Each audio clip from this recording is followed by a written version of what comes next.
ಸರ್ವರಿಗೂ ನಮಸ್ಕರಿಸುತ್ತಾ ನಾನು ನಿಮ್ಮ ಜನಾರ್ದನ ಆಚಾರ್ಯ.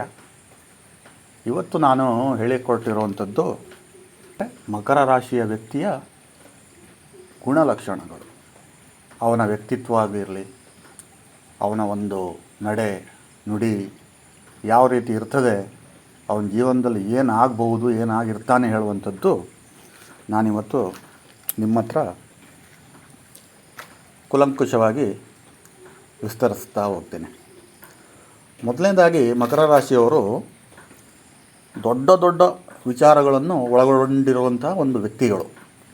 ಅವರಿಗೆ ದೊಡ್ಡ ದೊಡ್ಡದಾಗಿರೋಂಥ ಒಂದು ವಿಚಾರಧಾರೆಗಳು ಅಂದರೆ ನಾನೊಬ್ಬ ನಾಯಕನಾಗಬೇಕು, ಒಂದು ರಾಜಕಾರಣಿ ಆಗಬೇಕು, ಅಥವಾ ನಾನೊಬ್ಬ ಸಿನಿಮಾ ತಾರೆ ಆಗಬೇಕು, ಅಥವಾ ಒಂದು 4 ಜನರಿಗೆ ಸಹಾಯವಾಗುವಂತಹ ಸಮಾಜ ಸೇವಕನಾಗಬೇಕು ಹೇಳುವಂಥದ್ದು ಒಂದನೇದು. ಎರಡನೇದಾಗಿ ಬಂದರೆ ದಾನ ಸಹಾಯ ತುಂಬ ಯಥೇಚ್ಛವಾಗಿ ಮಾಡ್ತಾರೆ. ಪರರಿಗೆ ಉಪಕಾರ ಮಾಡುವಂಥ ಪರೋಪಕಾರಿ ಮನುಷ್ಯ ಇವನು. ಅವನಿಗೆ ದಾನ ಮಾಡೋದ್ರಲ್ಲಿ ಎತ್ತಿದ ಕೈ, ಬೇರೆಯವರಿಗೆ ಒಂದು ಹೆಲ್ಪ್ ಮಾಡೋದ್ರಲ್ಲಿ ಒಂದು ಹೆಲ್ಪಿಂಗ್ ನೇಚರನ್ನು ಅವನಿಗೆ ಬೈ ಬರ್ತಿಂದ ಬಂದಿರುವಂಥದ್ದು. ಹಾಗೆ ಮೂರನೇದಾಗಿ ಹೇಳಬೇಕು ಅಂತಂದರೆ ಎತ್ತರದ ಚಿಂತನೆಗಳು, ತುಂಬ ಉದ್ದುದ್ದವಾಗಿರುವಂಥದ್ದು, ತುಂಬ ಹೈಟ್ ಆಗಿರುವಂಥದ್ದು, ತುಂಬ ಒಂದು ಶಿಖರದಂತಹ ಒಂದು ಚಿಂತನೆ. ಹೀಗಾಗಬೇಕು, ಹಾಗಾಗಬೇಕು, ಅದನ್ನು ಮಾಡಬೇಕು, ಇದನ್ನು ಮಾಡಬೇಕು, ನಾನು ಈ ಥರ ಆಗಬೇಕು, ನಾನು ಆ ಥರ ಮಾಡಬೇಕು, ನಾನು ಮೆಟ್ರೋನೇ ಕಟ್ಟಿಸ್ಬೇಕು, ನಾನು ಒಂದು ದೊಡ್ಡ ಕಾಂಪ್ಲೆಕ್ಸ್ ಕಟ್ಟಿಸ್ಬೇಕು, ನಾನು ದೊಡ್ಡ ಇಂಜಿನಿಯರ್ ಆಗಬೇಕು, ಅಥವಾ ನಾನು ಪೈಲಟ್ ಆಗಬೇಕು ಹೇಳುವಂಥದ್ದು. ನಾಲ್ಕನೇದಾಗಿ ಸಮಾಜ ಸೇವೆ, ರಾಜಕೀಯ. ಅದಾಗಿದ್ದ ಮೇಲೆ ನಾನು ಮೊದಲೇ ಹೇಳ್ದಂಗೆ ಸಹಾಯ ಮಾಡುವ ಮನೋಭಾವ. ಯಾರ ಕೈಯಲ್ಲಿ ಆಗೋದಿಲ್ವೋ ಅದಕ್ಕೆ ತಾನು ಹೋಗಿ ಸಹಾಯ ಹಸ್ತ ಚಾಚುವಂಥ ಗುಣ. ಈ ಗುಣ ಅವರಿಗೆ ಅವ್ರ ತಾಯಿ ಹೊಟ್ಟೆಯಿಂದ ಬರಬೇಕಾದ್ರೇ ಒಂದು ಬರ್ತಾಗೆ ಬರುವಂಥದ್ದು. ಐದನೇದಾಗಿ ಖುಷಿಯಿಂದ ಒಂದು ಹೊಂದಾಣಿಕೆಯ ಭಾವ ಹೊಂದಿರ್ತಾರೆ. ಯಾರ ಹತ್ರನೂ ಒಂದು ಜಗಳ, ದೊಂಬಿ, ಗಲಾಟೆ ಇದೆಲ್ಲ ಅವರಿಗೆ ಇಷ್ಟ ಇರೋದಿಲ್ಲ. ಎಲ್ಲರ ಹತ್ರ ನಗೆ ಆಡಿಕೊಂಡು 4 ಜನರ ಹತ್ರ ಗುರ್ತಿಸ್ಕೊಂಡು ಅವ್ರಿಗೆ ಒಂದು ಸ್ವಲ್ಪ ಹೆಲ್ಪ್ ಮಾಡ್ದಂಗೆ, ಅವರಿಗೂ ಹೆಲ್ಪ್ ಆದಂಗಾಯಿತು, ಇವ್ರದ್ದು ಒಂದು ಕೆಲಸ ಆದಂಗಾಯಿತು. ಯಾರ ಹತ್ರ ಒಂದು ಬಯಸ್ಕೊಳ್ಳದೆ ತುಂಬ ಉಲ್ಲಾಸಭರಿತವಾಗಿ ಹಸನ್ಮುಖಿಯಾಗಿ ಇರುವಂಥ ಒಂದು ಗುಣ ಅದು. ಆರನೇದಾಗಿ ಬಂದರೆ ಸ್ಟ್ರಾಂಗ್ ಪರ್ಸ್ನಾಲಿಟಿ. ಸ್ಟ್ರಾಂಗ್ ಅಂತಂದರೆ ಒಂದು ಗಟ್ಟಿಯಾದಂಥ ಗಟ್ಟಿತನದಿಂದ ಕೂಡಿರುವಂಥ ಒಂದು ವ್ಯಕ್ತಿತ್ವ. ಯಾರು ಎದುರೋರಲ್ಲ, ಯಾವುದೇ ಒಂದು ಸುಳ್ಳು ಹೇಳಿ ಕೆಲಸ ಮಾಡೋರಂತಾರಲ್ಲ, ಯಾರಿಗೂ ಮೋಸ ಮಾಡುವಂಥವ್ರಲ್ಲ.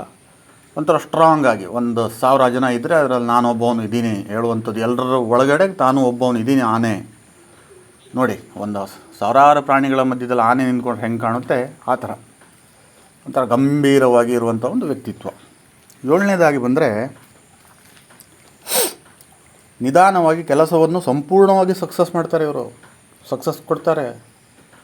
ಅವರೊಂದು ಕಂಪ್ನೀಲಿ ಕೆಲಸ ಮಾಡಿದ್ರೆ ಕೆಲಸ ನಿಧಾನಕ್ಕೆ ಮಾಡಿರ್ಬೋದು, ಬಟ್ ಅದಕ್ಕೆ ಸಕ್ಸಸ್ಸು 100% ಕೊಡ್ತಾರೆ ಅವರು.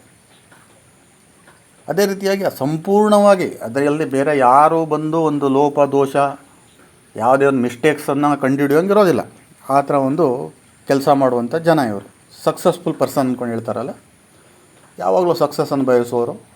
ಅದರಂತೆ ಅವ್ರ ಯೋಚನೆ ಕೂಡ ಇರ್ತದೆ.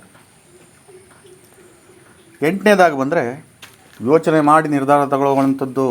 ಯಾವುದೇ ಕೂಡ ನಿರ್ಧಾರಗಳನ್ನು ಕೂಡ ತರಾತುರಿಯಲ್ಲಿ, ಗಾಬರಿಯಲ್ಲಿ, ಆತುರದಲ್ಲಿ ತಗೊಳ್ಳುವಂಥ ಒಂದು ವ್ಯಕ್ತಿತ್ವ ಇವ್ರದ್ದಲ್ಲ. ಒಂದು ನಾಯಕತ್ವದ ಗುಣ ಹೊಂದಿರೋದ್ರಿಂದ ದೀರ್ಘಕಾಲ ಅದರ ಬಗ್ಗೆ ಯೋಚನೆ ಮಾಡಿ, ಥಿಂಕ್ ಮಾಡಿ, ಅದರ ಬಗ್ಗೆ ಸ್ಟಡಿ ಮಾಡಿ, ಆಮೇಲೆ ಫೈನಲಾಗಿ ಇವರು ಮನಸ್ಸಿಗೆ ಓಕೆ, ಇದು ಆಗ್ಬೋದು, ಮಾಡೋಣ ಅಂದ್ಕೊಂಡು ಇವರು ಮನಸ್ಸು ಒಪ್ಪಿದರೆ ಅಂಥ ಒಂದು ಯೋಚನಾತ್ಮಕವಾಗಿ ಒಂದು ಯೋಚನೆ ತಗೊಳ್ಳುವಂಥ ವ್ಯಕ್ತಿತ್ವ. ಅದೇ ರೀತಿಯಾಗಿ 9ನೇದಾಗಿ ಬಂದರೆ ನ್ಯಾಯಬದ್ಧವಾದಂತಹ ನಿರ್ಧಾರ. ಬೇರೆಯವರಿಗೆ ಯಾವುದೇ ಒಂದು ಇವರು ನಿರ್ಧಾರದ ಮೇಲೆ ಬೇರೆಯವ್ರಿಗೆ ಅನ್ಯಾಯವಾಗಿರಬಾರ್ದು, ಅನ್ಯಾಯವಾಗಬಾರ್ದು, ಇವರಿಗೂ ಅನ್ಯಾಯವಾಗಬಾರ್ದು. ಒಂದು ಏಳ್ಗೆಯಿಂದ ಕೂಡಿರುವಂಥ ಒಂದು ಜೀವನ ಇರಬೇಕು, ಒಂದು ನಿರ್ಧಾರ ಇರಬೇಕು ಹೇಳುವಂಥದ್ದು ಇವ್ರದ್ದು ಒಂದು ಗುಣಧರ್ಮ. 10ನೇದು ಬಂದುಬಿಟ್ಟು ಮೋಸ ಮಾಡುವಂಥ ಗುಣ ಇವರಲ್ಲಿ ಇಲ್ಲವೇ ಇಲ್ಲ. ಒಬ್ರಿಗೆ ಕೆಡಕು ಬಯಸುವಂಥದ್ದು, ಒಬ್ರಿಗೆ ದಗ ಹಾಕುವಂಥದ್ದು, ಒಬ್ರಿಗೆ ಮೋಸ ಮಾಡುವಂಥದ್ದು. ಈಗ ನಾವೊಂದು ಗಾದೆ ಮಾತು ಒಂದು ಹೇಳ್ತೀವಿ, ಅವ್ರ ಹೆಣದ ಮೇಲೆ ನಾವು ಮನೆ ಕಟ್ಟಿದ್ವಿ, ಅವ್ರ ಸಮಾಧಿ ಮೇಲೆ ನಾವು ಮನೆ ಕಟ್ಟಿದ್ವಿ ಹೇಳುವಂಥ ಒಂದು ಮಾತಿದೆಯಲ್ಲ, ಆ ಥರದ್ದು ಒಂದು ಮನೋಭಾವನೆ ಇವ್ರ ಹತ್ರ ಖಂಡಿತವಾಗ್ಲೂ ಇಲ್ಲ. ಏನಿದ್ರೂ ಸತ್ಯಾಸತ್ಯತೆಯಿಂದ ಕೂಡಿರುವಂಥದ್ದು ಇವತ್ತು. ಯಾವುದೇ ಒಂದು ಪ್ರೀತಿ ವಿಷಯವಾಗಿರಲಿ, ಹಣಕಾಸಿನ ವಿಷಯ ಆಗಿರಲಿ, ಕೌಟುಂಬಿಕವಾಗಿರಲಿ, ಆ ಥರ ಒಂದು ವ್ಯಕ್ತಿತ್ವವನ್ನು ಕೂಡಿರ್ತಾರೆ ಇವರು. 11ನೇದಾಗಿ ಬಂದರೆ ಬುದ್ಧಿವಂತಿಕೆಯ ವ್ಯಕ್ತಿಗಳು. ಈ ನರಿ ಇರ್ತಾವಲ್ಲ, ಏನೇ ಮಾಡೋದಿದ್ರು ಕರೆಕ್ಟಾಗಿ ಒಂದು ಯೋಚನೆ ಮಾಡಿ ಅದನ್ನು ಇದೇ ರೂಟಲ್ಲಿ ಹೋದರೆ ಇದನ್ನು ನಾವು ಸಕ್ಸಸ್ ಪಡ್ಕೋಬೋದು, ಇವರಿಗೆ ನಾವು ಮಾತಾಡಿಸಿ ಅವರಿಂದ ಕೆಲಸ ತಗೋಬೋದು ಹೇಳುವಂಥ ಒಂದು ಪ್ರೀ ಪ್ಲ್ಯಾಂಡ್ ವ್ಯಕ್ತಿ. ಯಾವುದೇ ಒಂದು ಅವರಿಗೆ ಕೆಲಸ ಮಾಡಬೇಕಾದ್ರೂ ಕೂಡ ಪರ್ಫೆಕ್ಟಾಗಿ ಅವ್ರ ನಾಲೆಜನ್ನು ಬಳಸ್ಕೊಂಡು ಮಾಡುವಂಥ ಒಂದು ವ್ಯಕ್ತಿ. ಅದೇ ರೀತಿಯಾಗಿ 12ನೇ ಇದಕ್ಕೆ ಬಂದರೆ, ನಾವು ಪಾಯಿಂಟಿಗೆ ಬಂದರೆ, ಇವರಿಗೆ ಜನರು ಅತಿ ಬೇಗ ಆಕರ್ಷಿತರಾಗಿಬಿಡ್ತಾರೆ. ಇವರ ನಡೆ, ಇವ್ರ ನುಡಿ, ಇವ್ರ ಮಾತುಗಳು, ಇವರ ನಡ್ಕೊಳ್ಳುವಂಥ ಶೈಲಿ ಆಗಿರಲಿ, ಅದಕ್ಕೆ ಜನರು ಅತಿ ಬೇಗ ಇವ್ರ ಕಡೆಗೆ ಆಕರ್ಷಿತರಾಗಿಬಿಡ್ತಾರೆ, ಇವ್ರ ಕಡೆಗೆ ಜಾಸ್ತಿ ವಾಲ್ತಾರೆ. ಹಾಗಂತ ಇವರು ಅವರಿಗೆ ದುರುಪಯೋಗ ಪಡಿಸ್ಕೊಳ್ಳೋದಿಲ್ಲ. ಅದು ಏನೇ ಇದ್ದರೂ ಕೂಡ ಒಂದು ರೈಟ್ ವೇನಲ್ಲೇ, ರೈಟ್ ಫಾತಲ್ಲೇ ಇವರು ಅವರನ್ನು ಬಳಸ್ಕೊಂಡು ತಮ್ಮ ಕೆಲಸನೂ ಅವ್ರ ಕೆಲಸನೂ ಎರಡನ್ನೂ ಸಮಾನಾತ್ಮಕವಾಗಿ ಒಂದು ಸಮಾನ ನ್ಯಾಯದಲ್ಲಿ ಮಾಡುವಂತಹ ಒಂದು ವ್ಯಕ್ತಿತ್ವವನ್ನು ಒಳಗೊಂಡಿರ್ತಾರೆ.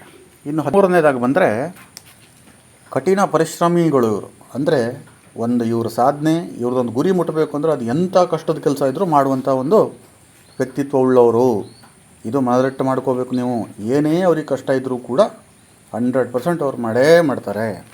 14ನೇದು ಬಂದು, ಇವರಿಗೆ ಯಾರಾದರೂ ಮೋಸ ಮಾಡಬೇಕು ಅಂದ್ಕೊಂಡು ಬಂದರೆ ಅವರು ಅದನ್ನು ಕಂಡುಹಿಡಿಯೋದ್ರಲ್ಲಿ ನಿಸ್ಸೀಮರು. ಅವ್ರಿಗೆ ಮೋಸ ಮಾಡೋಕ್ಕಾಗೋದಿಲ್ಲ. ಮೋಸ ಮಾಡೋಕ್ಕೆ ಬಂದರೆ ಅವನಿಗೆ ಸೋಲು ಕಟ್ಟಿಟ್ಟ ಬುತ್ತಿ. ಇದು ನಾನು ಖಡಾಖಂಡಿತವಾಗಿ ಹೇಳಬಲ್ಲೆ. ಯಾಕಂತಂದರೆ ಅವರಿಗೂ ಬೇರೆಯವ್ರಿಗೆ ಮೋಸ ಮಾಡುವಂಥದ್ದು ಬುದ್ಧಿ ಇರೋದಿಲ್ಲ, ಅವರಿಗೂ ಕೂಡ ಯಾರು ಮೋಸ ಮಾಡಬಾರ್ದು ಹೇಳುವಂಥದ್ದು ಅವ್ರದ್ದು ಮನಸ್ಥಿತಿ ಆಗಿರ್ತದೆ. ಇದಿಷ್ಟು ಅವರ ಗುಣಧರ್ಮಗಳು. ಇನ್ನೂ ಅವ್ರದ್ದು ದೇವತೆ ಬಂದುಬಿಟ್ಟು ಶನೇಶ್ವರ ಸ್ವಾಮಿ, ಅದೃಷ್ಟದ ವಾರ ಶನಿವಾರ, ರತ್ನ ಬಂದುಬಿಟ್ಟು ನೀಲಂ, ಕಾಲಪುರುಷನ ಅಂಗ ಬಂದುಬಿಟ್ಟು ಮಂಡಿ, ಸೌಮ್ಯವಾದ ಸ್ವಭಾವ ವೈಶ್ಯವರ್ಣ ಅವ್ರದ್ದು ಆಗಿರ್ತದೆ.